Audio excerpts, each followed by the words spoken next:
কংগ্ৰেছৰ সময় পৰিৱৰ্তন যাত্ৰা লখিমপুৰত ৰাজ্যৰ বিভিন্ন জিলাৰ পাছত শনিবাৰে লখিমপুৰত উপস্থিত হয় কংগ্ৰেছৰ সময় পৰিৱৰ্তন যাত্ৰা। এই যাত্ৰাই লখিমপুৰ জিলাত ৰাজনৈতিক পৰিৱেশত বিশেষ সৰগোলৰ সৃষ্টি কৰে। প্ৰদেশ কংগ্ৰেছৰ সভাপতি গৌৰৱ গগৈ, সাংসদ ৰকিবুল হুছেইন, প্ৰাক্তন কেন্দ্ৰীয় মন্ত্ৰী ৰাণী নৰহ, প্ৰাক্তন বিধায়ক বুঢ়াগোহাঁই আদি কেইবাজনো শীৰ্ষ নেতাৰ অংশগ্ৰহণেৰে এই সময় পৰিৱৰ্তন যাত্ৰা আৰম্ভ হয়। লখিমপুৰ জিলাৰ বিভিন্ন প্ৰান্তত অনুষ্ঠিত হোৱা এই যাত্ৰাত বহু কংগ্ৰেছ কৰ্মী আৰু বিষয়ববীয়ে সক্ৰিয়ভাৱে অংশগ্ৰহণ কৰে। চহৰৰ মাজমজিয়াৰ ক্লক টাৱাৰৰ কাষত উপস্থিত হৈ নেতৃবৃন্দই ৰাইজক উদ্দেশ্যি কৰি ভাষণ প্ৰদান কৰে। গৌৰৱ গগৈ, ৰকিবুল হুছেইন, ৰাণী নৰহ আৰু বুঢ়াগোহাঁই আদি নেতাসকলে বিভিন্ন সাম্প্ৰতিক বিষয় আৰু আগন্তুক পৰিকল্পনাৰ সন্দৰ্ভত নিজৰ মতামত প্ৰকাশ কৰে।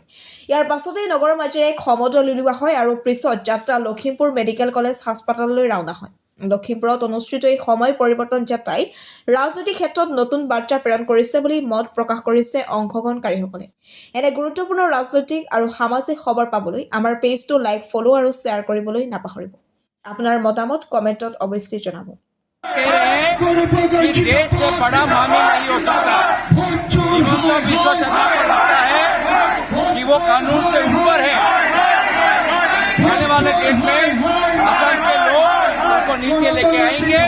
कानून के सामने वो भी एक साधारण व्यक्ति है और असम के लोग एकजुट होकर बोल रहे हैं कि देश से बड़ा मामी नहीं है।